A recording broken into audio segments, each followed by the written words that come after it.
प्यारे दोस्तों, आपने बीरबल जी के बहुत सारे किस्से सुने होंगे। उन्हीं में से एक छोटी सी कहानी ही मैंने आपके सामने रखी है। प्लीज कमेंट बॉक्स में अपनी राय जरूर दें कि आपको कहानी कैसी लगी, और हमारे चैनल को सब्सक्राइब करें, नोटिफिकेशन को ऑन करें ऐसी और इंटरेस्टिंग कहानियां सुनने के लिए।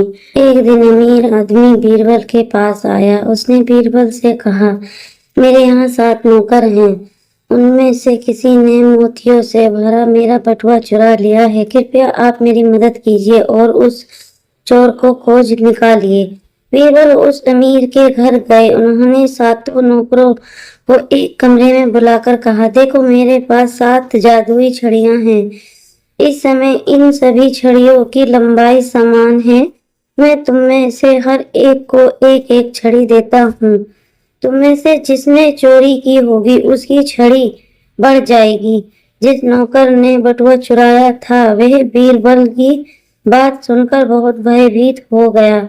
उसने सोचा, मैं अपनी छड़ी काटकर 1 इंच छोटी कर देता हूँ तो बच जाऊंगा। अंत में उसने अपनी छड़ी काटकर 1 इंच छोटी कर दी। अगले दिन बीरबल ने एक एक करके 7 नौकरों की छड़ियां देखी। उनमें से एक की छड़ी 1 इंच छोटी थी।